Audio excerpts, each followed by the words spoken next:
121. Shir Lamalot, Esoin Elohim Maniovi Ezri. Ezri Mima Denoi Oisef Shemaim Boretz Agipin Amrit Raglach Adem Shemrecha. Ine Leyon Elishan Shem Yisrael Adonai Shemrecha. Adonai Tzilcha Yadi Minecha Yom Hashem Shlo Yakekov Yerech Baloilo. Adonai Yishmochem Kol Roi Yishmor Es Nafshecha. Adonai Yishmor Tzischo V'Yachom Miato V'Ad Oilam. Si vous avez quelques pièces, mettez dans la boîte de tzedaka. On va tous faire ça ensemble pour la mitzvah. Eh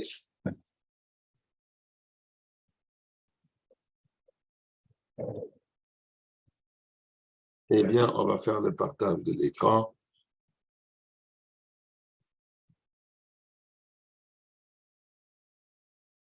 Voilà.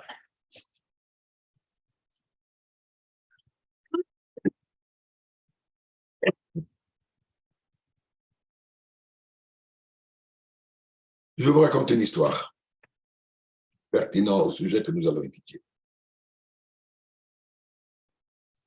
En 1987, donc Tafshin Mem Zayin, j'avais le zchut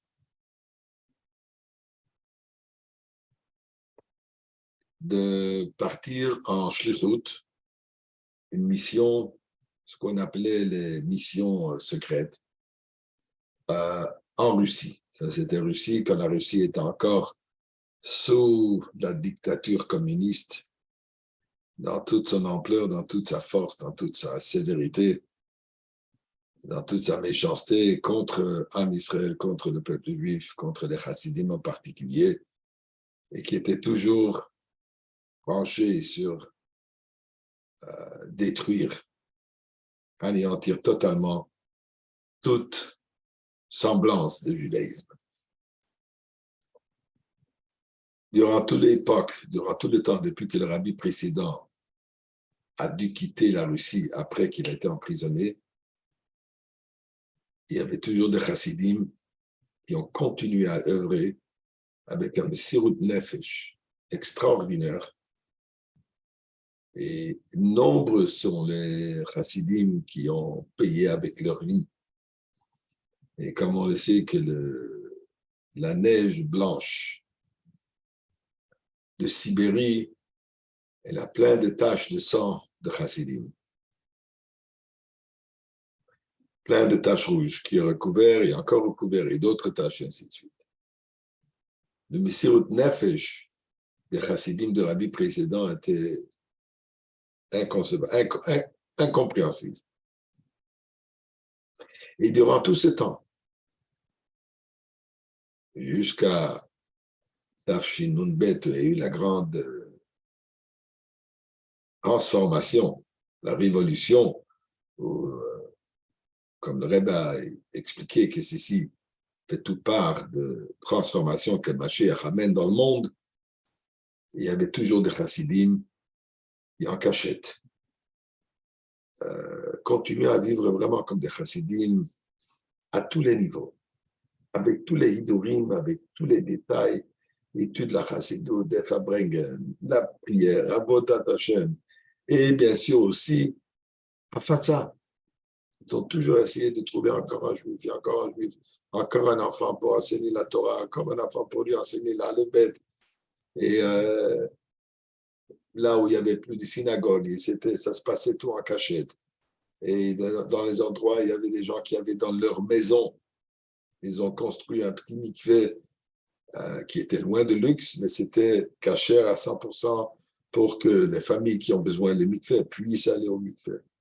Et c'était une guerre continuelle. Et ça a continué jusqu'à la dernière minute quand la Russie s'est ouverte. Aujourd'hui, ce n'est pas la même Russie qu'on a connue durant ce qu'on appelle les mishtar, derrière le mur de fer. Alors en 1987, le mur de fer, il était encore bien fermé. Le rabbi, à travers le bureau qui s'appelait à cette époque, s'appelait Ezrat Achim, Ezrat, dire l'aide Achim pour nos frères, eux s'occupaient de tenir le contact, de maintenir le contact avec la chassidim là-bas, Et le Rebbe, il avait ses moyens de manière inconcevable que même le Mossad n'a jamais compris comment le Rebbe réussit à savoir tout ce qui se passe là-bas et avoir des contacts, chose qu'eux, ils n'ont jamais réussi. Il y avait des situations où le Mossad est venu demander au Rabbi, Chabad, qu'est-ce que faire, comment faire, et ainsi de suite. Alors, comme je disais, en 1987, à cette époque, il y avait ce qu'on appelle, ce que Ezra avait développé, que presque tous les 2 semaines, 2 shluchim, 2 personnes, des fois c'était 2 shluchim, 2 rabbins, parfois c'était un couple, qui partaient en visite, en touriste, en Russie. Et on leur avait donné une liste précise qui on doit rencontrer, qu'est-ce qu'on doit faire, à qui on doit remettre toutes les choses illégaux qu'on amenait avec nous, que c'était des tefilines, des tzitzit, moi j'avais même un couteau pour le Moël, des sfarim, de la nourriture, des matzot, même qu'on est parti en Tammuz, en juin, on avait déjà amené les matzot pour l'année d'après, et ainsi de suite, plein de choses. Mais là, je vais vous raconter, disons une anecdote, mais quelque chose qui m'a marqué, que jusqu'à présent, quand je raconte cette histoire et je la revis, j'ai la chair de poule, pour être honnête. Le deuxième Shabbat qu'on était à Moscou, nous sommes arrivés. Quand je dis nous, c'était mon beau-frère et moi. Mon beau-frère, Gershon Grossman, qui est l'expert mondial dans la construction des mikvaot. Et d'ailleurs, c'était ça la raison pourquoi lui, il a été envoyé particulièrement, puisqu'il fallait reconstruire, recachériser des mikvahs que lui, il avait bâtis il y a 2 ans auparavant dans l'ancienne synagogue de Moscou, Marine Roche. Et c'était ça ce qui lui il était préoccupé. On est arrivé un dimanche soir, on est reparti 2 semaines plus tard, lundi. Non, je m'excuse, on est arrivé lundi soir. On est reparti, lundi après-midi, on est reparti lundi, 2 semaines plus tard, tôt le matin. Shabbat.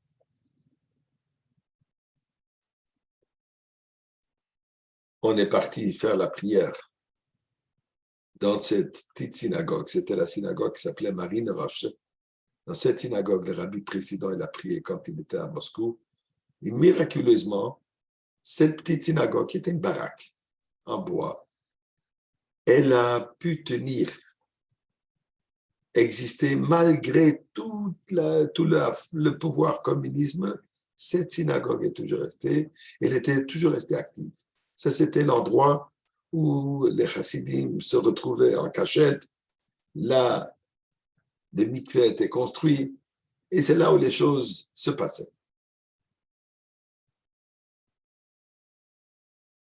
Et on a fait la prière là-bas. Après la prière, il y avait un petit douche, un petit fabrengen, sur très peu de nourriture, puisque la pauvreté était extraordinaire.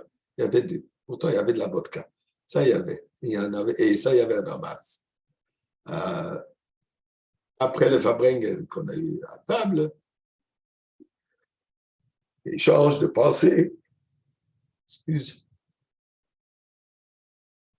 un individu au nom de Sacha Lukatsky s'appelait, un Baal Tshuva, lui, sa femme, ses enfants, tous de Baal Tshuva, il était un refusnik. Il a essayé de quitter la Russie, on lui a refusé, il a perdu son travail, il était dans un état, toutes sortes de problèmes. Mais malgré tout ça, un homme plein de vie, plein de simcha, plein d'activités, plein d'enthousiasme, ne s'arrêtait de rien.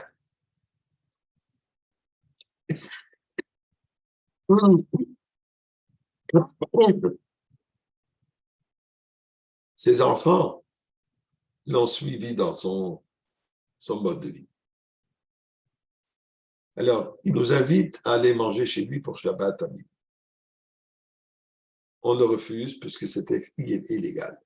Avoir des invités dehors du pays, dehors de la Russie, Shabbat à table, c'est quelque chose qui nous est interdit et qui est interdit pour lui encore plus. Nous, si on va nous attraper, la pire des choses que normalement va se passer, on va nous expulser de la Russie. Mais tandis lui, il peut se taper à 5 ans de Sibérie, de prison d'abord et ensuite Sibérie. Alors on a dit, écoute, ce n'est pas nécessaire, on va retourner, malgré le fait que c'était une bonne heure et demie de marche, on va retourner à l'hôtel, on a quoi faire, on a déjà fait Kiddush ici, on a quoi manger, on est bien. Non, il faut absolument que vous veniez Shabbat chez nous. C'est hors question que vous ne passez pas Shabbat chez nous. Vous êtes des shluchim du Rabbi. Je veux avoir le mérite d'avoir les shluchim du Rabbi chez moi à la maison. Il n'y a rien qui va. Bon, on n'a pas eu de choix. Et d'ailleurs, il nous dit, là où lui il habite, c'est un endroit qui est très sécuritaire, puisque ce n'est qu'à une ruelle du côté du bureau de la KGB, la police secrète. Donc, autour d'eux, il n'y a pas de problème. Bon. On n'a pas de choix, on vient. On rentre, très chaleureusement reçu, et j'ai réalisé qu'il y a une tension dans la maison. La femme de Sacha, Madame Lukatsky, les enfants, je vois, ils sont tous très, très tendus, très, très, très stressés. J'ai compris qu'elle a raison, que nous sommes là. Et je dis, écoutez, laisse-nous partir. Pourquoi vous mettre dans des dangers? Pourquoi chercher des problèmes? En plus, si on nous renvoie, on ne pourra pas continuer notre shlichut. Il dit, non, non, non, ça n'a rien à voir avec vous. Alors, pourquoi vous êtes tellement stressé? Qu'est-ce qui se passe? Ça ne te regarde pas. Écoute, si tu ne me dis pas, je quitte.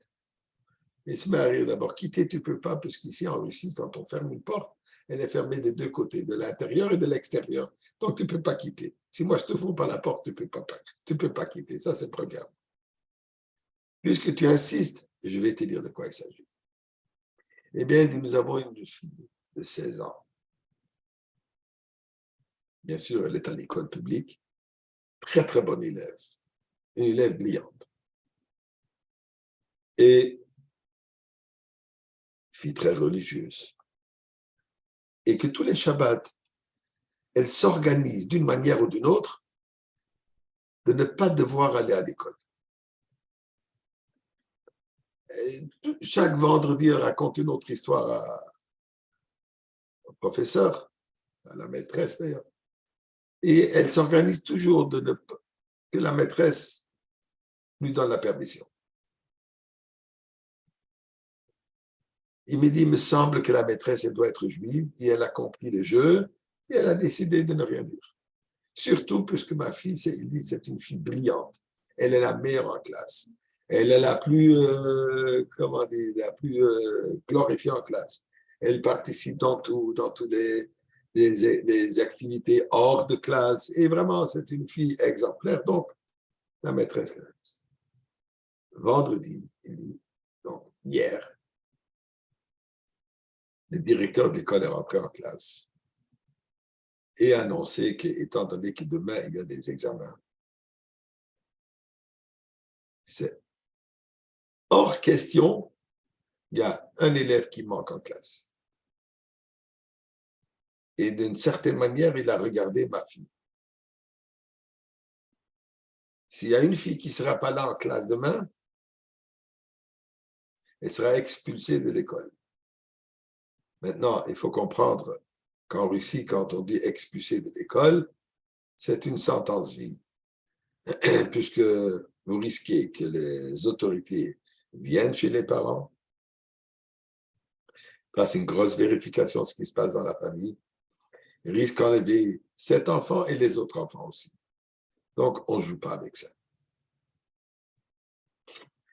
Mais voilà le problème. Ma fille, absolument, n'a pas l'intention d'être Mechalel Shabbat, de transgresser le Shabbat en écrivant l'examen. Alors, voilà ce que ma fille a décidé de faire. Elle a fait une grosse blessure dans sa main, une blessure sérieuse dans sa main, afin de devoir aller à l'hôpital pour mettre un bandage et mettre des soudures et tout ça. Et il explique que ça ne suffit pas juste de venir avec un bandage, puisqu'il s'est déjà arrivé dans le passé que l'infirmière de l'école est venue enlever le bandage pour voir si effectivement il y a quelque chose. Donc, il fallait vraiment qu'elle se fasse une grosse blessure pour que, même si l'infirmière viendra vérifier, elle verra qu'effectivement, il y a une blessure sérieuse. En espérant par le fait que toute sa main sera en bandage, elle ne pourra pas écrire. Et la maîtresse va comprendre qu'elle ne peut pas écrire. Et elle a dit qu'elle va dire à la maîtresse qu'elle est prête à prendre l'examen oral. Elle est prête à lui répondre à toutes les questions orales, puisque malheureusement, elle ne peut pas écrire. Bon, mais il y a deux autres petits détails. L'école est à 4 heures de marche de la maison. 4 heures en chemin. Donc, il faut que cette jeune fille de 16 ans quitte la maison vers 3h30 du matin pour arriver à l'école à temps à 8 heures du matin. Les rues de Moscou à cette époque, excessivement dangereuses. Plein de clochards, plein d'itinérants, plein de meurtres, de vols. Moscou, le soir, était connu pour un danger. Surtout une jeune fille de 16 ans qui doit marcher seule. Elle ne peut pas se faire accompagner, puisque si elle se fait accompagner par un parent, qu'est-ce qui se passe? Où est-ce que vous allez si on les arrête? Mais elle dit, je vais le faire. Elle a insisté avec ses parents, je vais. Malgré le fait que les parents n'étaient pas tout à fait d'accord avec. Elle a décidé de partir. Donc voilà, c'est ce que Sacha nous dit, que notre fille, donc elle est partie ce matin à 3h30. Il est maintenant environ 2h. L'école termine vers midi, donc elle pourra reprendre la marche de midi à 4h pour éventuellement arriver à la maison, on espère, sain et sauf, à 4h. Et voilà la raison pourquoi on est tellement stressé. C'est ce que Sacha me dit. C'est ça la raison pourquoi nous sommes stressés. Là, on est tous stressés maintenant. Maintenant, on est tous dans cet état de pas savoir ce qui se passe avec cette jeune fille. Moi, j'ai dit à Sacha, peut-être on vient un peu les tilim. Il me dit, pas, absolument pas. Avec la simcha. Pas de tilim.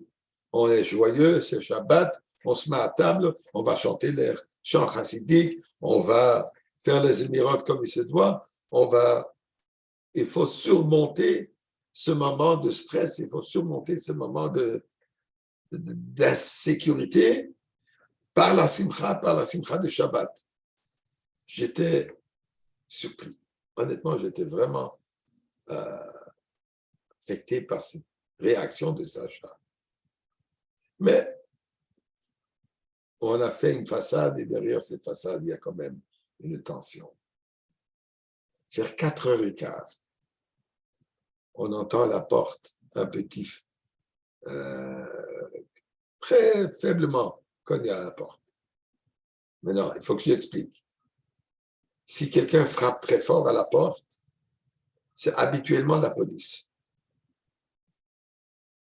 Pour que la police russe nous trouve à table, les étrangers, on n'a pas le droit d'être là, à table de Shabbat, une cérémonie religieuse, on est tous cuits.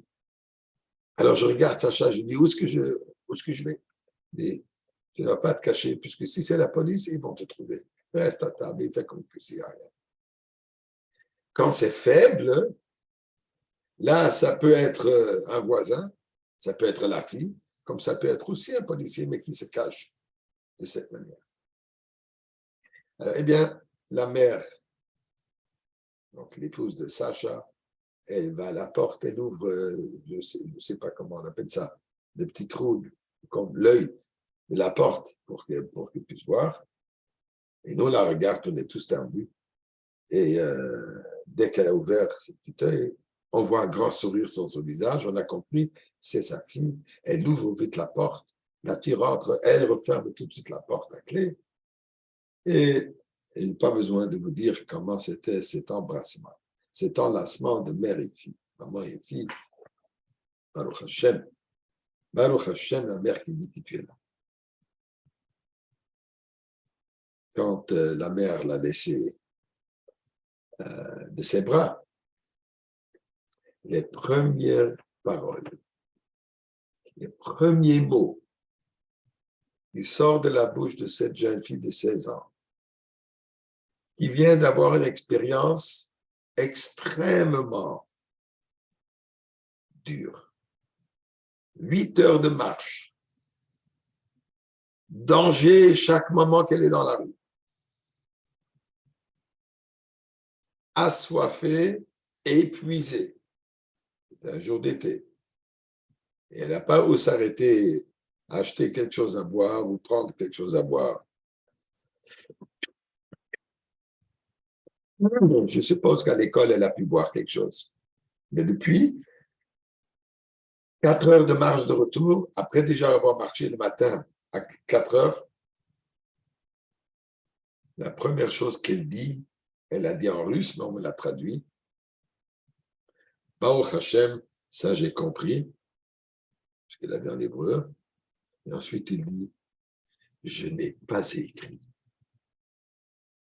Je n'ai pas été obligé d'écrire Baruch Hashem. Je suis resté gelé. Je me pose la question. Une jeune fille, 16 ans, n'a jamais étudié au Beth Rivka, n'a jamais étudié à Beth Hana, n'a jamais étudié dans une école juive, n'a jamais eu l'occasion d'être dans une ambiance religieuse, sauf ce qu'elle a chez elle à la maison par ses parents.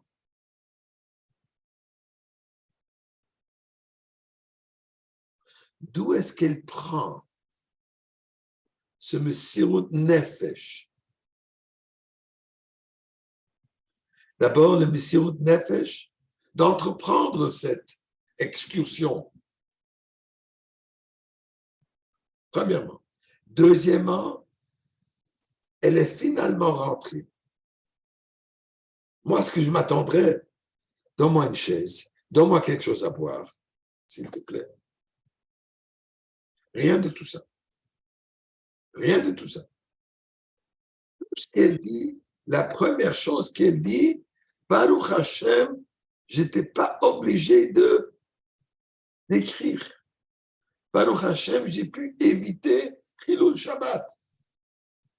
Mes chers amis, je dois vous dire, ici, elle aurait posé la question à un rave avant Shabbat.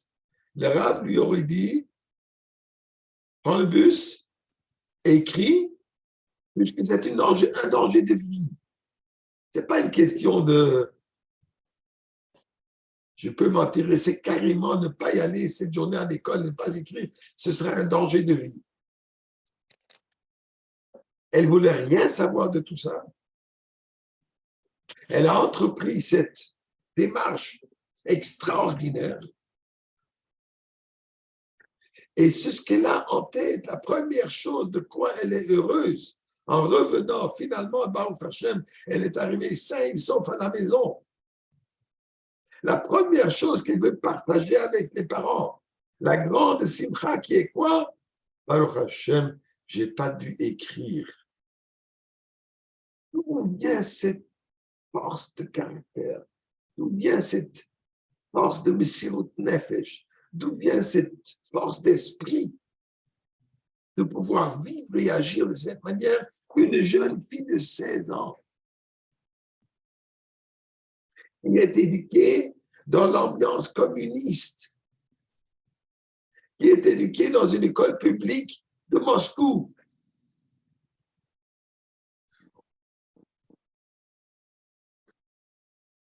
Eh bien, je crois que la réponse, elle est dans un mot qu'on trouve dans la paracha de la semaine dernière et aussi dans la paracha de cette semaine.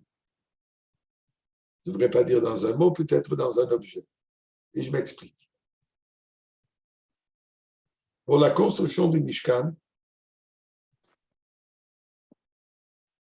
il fallait avoir du bois.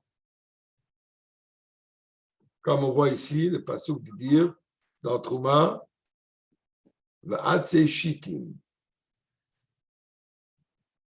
fallait amener de l'or, de l'argent, du cuivre, toutes sortes de pierres précieuses, toutes sortes de matières précieuses. Ainsi, comme il dit ici, du cuir, du pot de bélier teinte et du pot de tachage. Et le bois d'acacia, il appelle ça. Dans le passouk, on appelle ça Hatzei Shittim. On va faire un petit, vite, on va faire un petit vol. Ici, on retrouve ça aussi quand il est dans le Aaron à Kodesh, dans l'Arche Sainte, il fallait faire une boîte, sur Aaron Hatzei Shittim. Il y avait 3 boîtes. La boîte extérieure, elle était en or. La boîte intérieure à celle-là était en bois. Et à l'intérieur de celle en bois, il y avait encore une autre boîte en or, recouverte par le caporette et les coruvim. Le bois qu'on a utilisé pour faire cette boîte est Hatzei Shittim. Ce bois, on en parlera, on reviendra tout de suite à quel bois c'est. La même chose, ensuite, continue ici. Il fallait aussi faire les poteaux par lesquels on transportait. Ceci était aussi Badé Hatzei Shittim. Les poteaux pour transporter l'Aaron à Kodesh, aussi fait de Badé Hatzei Shittim. On parle de la table où il y avait les 12 pains. Lechem Apanim. De quoi la table était faite? Sita Shulchan, vous allez faire la table du bois de Shittim, la grandeur, 2 amot, longueur, 1 amas. Donc, chaque amas est 60 cm environ, donc 1,20 m de longueur, 60 cm de largeur et 90 cm de hauteur. De quoi ça a été fait? De Hatzei Shittim et recouvert de l'or. Même chose, les poteaux avec lesquels il faut le transporter, Hatzei Shittim, le bois de ce qu'on appelle le bois d'acacia, mais on verra tout de suite pourquoi ça s'appelle Hatzei Shittim. Maintenant, les krashim, les solives, les grands poteaux qui formaient le mur autour de la cour du Mishkan, encore, Sita et Akrashim, la Mishkan, Hatzei Shittim Omdim. Ce seront des, comme ils appellent ici, des solides destinés, seront de fait le bois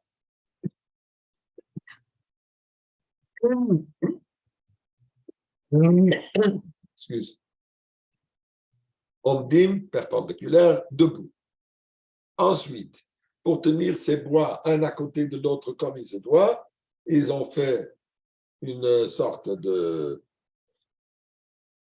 des barres qui passaient dans des petites hooks, j'oublie comment on le dit, pour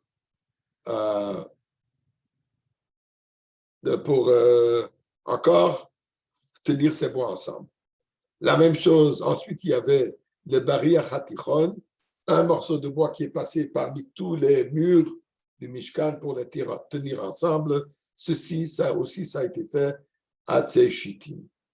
Plus tard, pour faire les parochet, pour distinguer entre le Kodesh HaKadashim, le Saint des Saints, et le reste de Olmed, il y avait le parochet, un sort de rideau. Ce rideau, il était accroché encore sur des poteaux, 4 poteaux de bois de Shittim.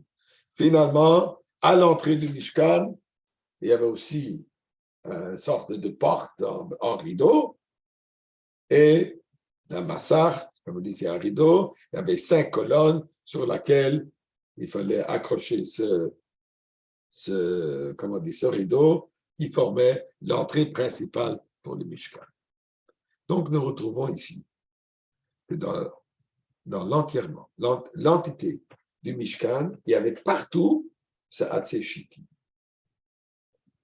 Je crois qu'on en a parlé déjà dans le passé. C'est quoi ce Hatzei Shittim? C'est quoi ces bois? En réalité, c'est ça, en hébreu, dans le passage qu'on appelle ça habituellement Arzé Halevanon. Les bois de cèdre du Liban. Il traduit en bois d'acacia, mais en réalité, c'était le Arazim, le Arzé Levanon. D'où est-ce que ça vient? Yaakov Avinu, quand il est descendu en Égypte, il a amené avec lui ses bois, ses arbres. Il les a plantés en Égypte. Et il a laissé le message à ses futures générations que quand vous allez quitter l'Égypte, plutôt quand vous allez être délivré, libéré de l'Égypte, vous allez emmener ces arbres avec vous, puisque vous l'aurez besoin pour la construction du Mishkan.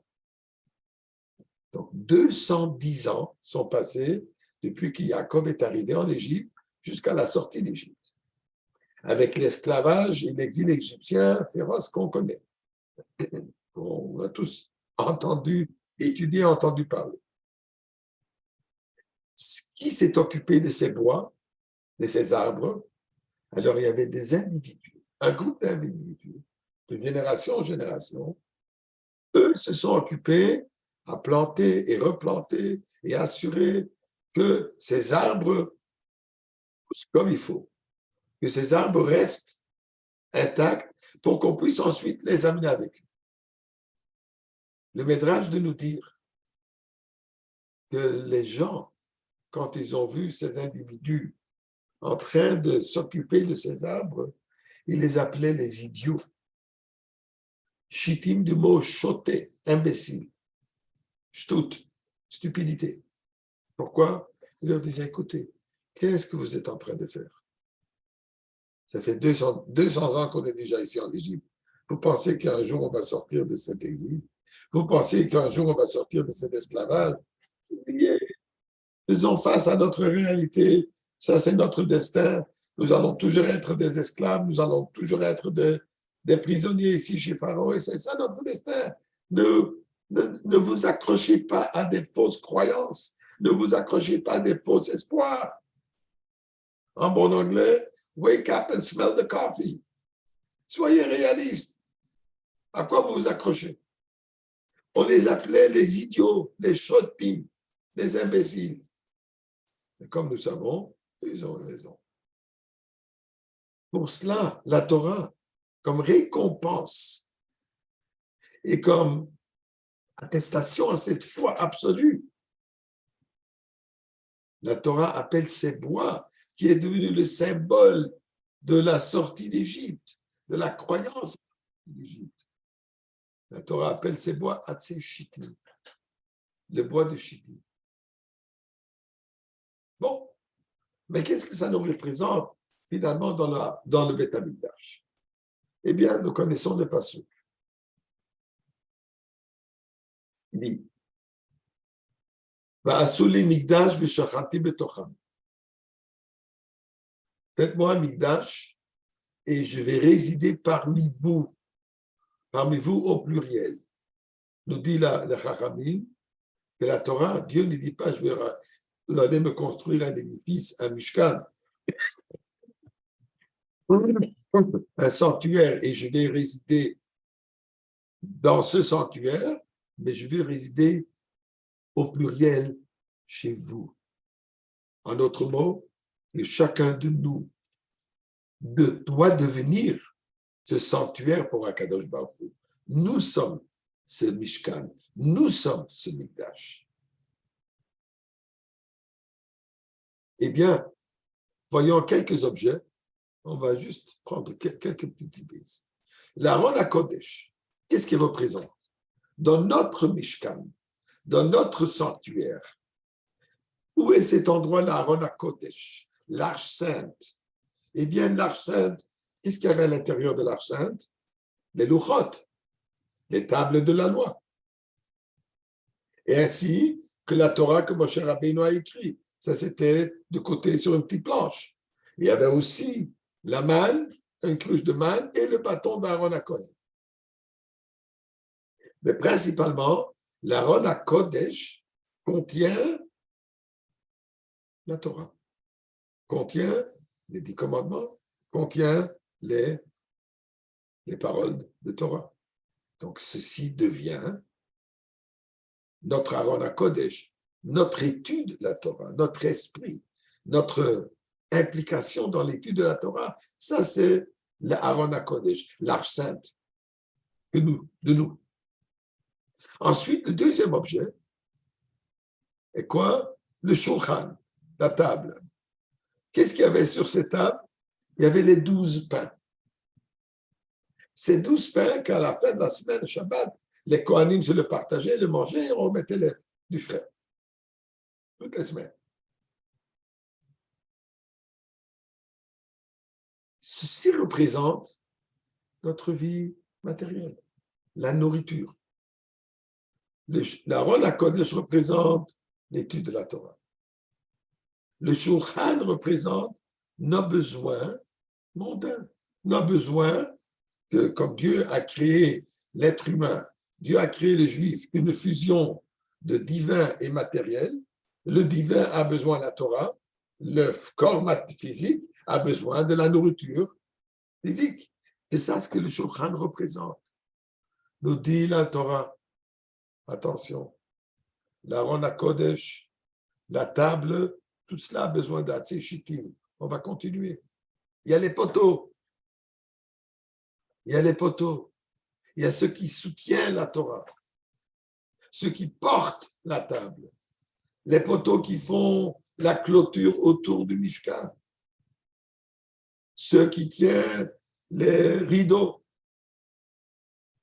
À nous de savoir que tous les aspects de notre vie, la nourriture, l'étude, les clôtures autour de nous, les minagim, les mitzvot, tout ça représenté par les différents objets de Mishkan, du désert, et le Mishkan personnel que nous sommes, dit la Torah que la base de tout cela, même que c'est recouvert par l'or.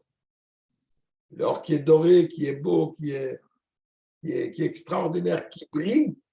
Mais pour que l'or brille, il faut qu'à l'intérieur, il y a du poids. Il faut qu'à l'intérieur, il y a cette conviction, cette foi absolue que malgré dans les temps les plus difficiles, malgré dans les temps d'exil, les 210 ans d'un esclavage horrible, ils n'ont jamais perdu leur espoir, ils n'ont jamais perdu leur foi, ils ont toujours gardé qu'ils savaient que Jacob Avinu a promis qu'un jour on va sortir d'Égypte, on va sortir et on travaille, on œuvre dans cette manière, pas seulement qu'on reste, ok, ça arrivera quand ça arrivera. Non, ils ont agi, ils ont planté les arbres ils ont fait en sorte pour mériter cette sortie. Ils ne sont pas justement restés passivement à croire, mais au contraire, ils se sont impliqués dans cette mission d'arriver à la fin de Galout. Nous dit la Torah que ce Mishkan que nous construisons pour être l'édifice pour Akadosh Baruch Hu de nous-mêmes, nous devons toujours être imprégnés, enrobés avec de l'or, mais à l'intérieur, il faut avoir cette foi absolue. Ça a l'air chitim, ça a l'air idiot, d'accord, no problème. Que ça soit l'air idiot. Qu'est-ce que ça veut dire idiot? Qu'est-ce que ça veut dire une stupidité? Shtut, on veut dire stupidité, il y a deux niveaux. Quand on dit que cette personne agit d'une manière stupide, ça représente, il agit au-delà de la compréhension, au-delà de l'intelligence. Une personne intelligente n'aurait pas fait ça, mais, puisqu'il n'agit pas comme une personne intelligente, il agit comme un imbécile. Mais il y a un autre niveau de shtus. Ce que le Rebbe dit dans le mamar de Bosselegan et le premier mamar, là le Rebbe dit, il y a le shtut, il y a la stupidité de Kedusha, qui est au-delà de la logique. Il défie la logique. Il dépasse, surmonte toute logique. Cette Rivka Lukatz, si elle aurait posé la question au Rav, elle lui aurait dit, prends le bus et écrit. Elle a décidé d'aller au-delà de cela. Mais c'est au nefesh total. sacrifice absolu. C'est elle qui a mérité de sortir de la Russie. Le communisme a été rejeté dans la poubelle de l'histoire. Et Rivka Lukatsky, Sacha Lukatsky, et encore des centaines de juifs comme ça de la Russie qui ont réussi à se battre avec quoi? Avec la Hatséchitim. Ils avaient cette foi absolue. Qui nous donne la force pour cela? Où est-ce que nous prenons cette force pour pouvoir avoir cette foi absolue? Eh bien, ceci vient de Moshe Rabbeinu. Dans la paracha de cette semaine, il y a marqué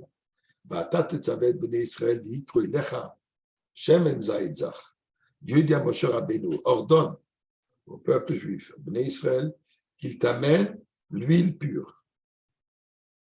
Le Rebbe, 2 semaines avant qu'il a eu son stroke,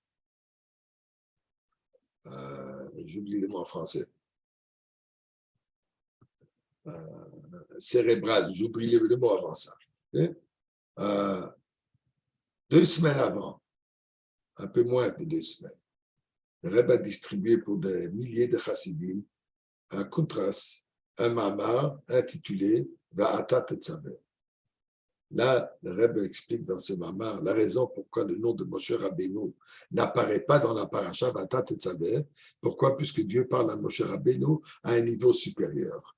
Il parle au niveau de Moshe Rabbeinu qui est au-delà de nom. Un nom, c'est une limite. Il parle à l'essence de Moshe Rabbeinu. Et qu'est-ce qu'il dit? Par le fait que le Ham Israël va amener l'huile pour allumer la menorah, donc pour illuminer le monde, pour illuminer leur âme, pour illuminer leur mishkan individuel, s'ils vont te l'amener à toi, en étant accroché à Moshe Rabbeinu, en étant attaché au Moshe Rabbeinu. C'est Moshe Rabbeinu qui, lui, il nous nourrit de cette foi absolue. Ça, c'est la Hatséchitim. Ça, c'est ce bois qui représente une stupidité, une non-intelligence, mais au-delà de l'intelligence. Supra-rationnelle, comme on dit.